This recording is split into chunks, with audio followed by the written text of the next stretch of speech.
The easiest way I think for people, particularly farmers, to relate to stress is it's a very physical thing.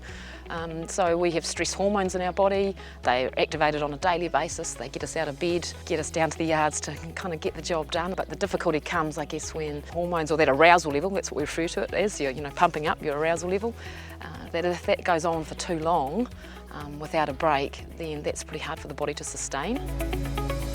There's a whole range of things that can go on for people. So in terms of our thinking and our brain, it can get a bit jumbled really. We get lots of intrusive kind of thoughts because we're thinking, what have we got to do next? What else have we got on? How are we going to manage that? So trying to keep up, and that intrusiveness of that thinking can be quite draining but also quite distressing for people.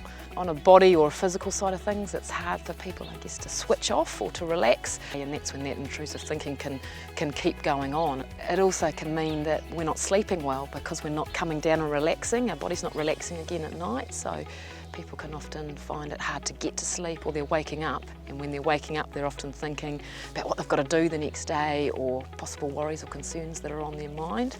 It's a bit of a continuum really, so because everybody feels under stress or has demands that outweigh their ability to cope. At the lower end of the spectrum, I guess it is things like, having a short fuse, feeling tired, losing a little bit of motivation, feeling like emotionally you're on a little bit of a roller coaster.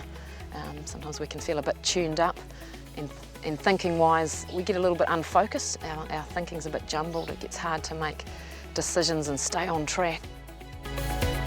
So the coping bottle is something I used to use years ago with kids, but ironically, lots of dads seem to pick up on it. So it's just a very basic analogy which kind of says everybody's got like a 2-litre bottle, an empty bottle inside. I call it a coping bottle. When a demand or a stress comes along, there's room for that to fill up, and then there's room for it to empty back out. So we have a busy period, we're docking for a while, we're going hard out physically, it's pretty tiring, but then docking's over and it comes back down again. I mean, often what happens with people is that it can accumulate, and before we've had a chance to empty out our bottle and have some space, multiple things kind of build up. So you might be up to the top of your bottle, if you like, and then the smallest thing, there's only the neck left, so there's not much coping space, and so the smallest thing, I guess, can mean that then we get a kind of overflow and an explosion, and sometimes disproportionate to the situation. It could be your worker or your wife or whoever does a muck up on the drafting race or forgets something, and then boom, there's a big blow up about it, and really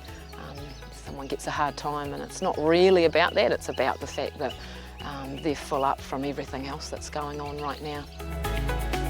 The biggest thing is awareness, it really is. Being aware of when you're in busy periods, being aware when you've got a bit on your plate and how that can take its toll. It's not about you as a person or a personal weakness, it's the same for everybody.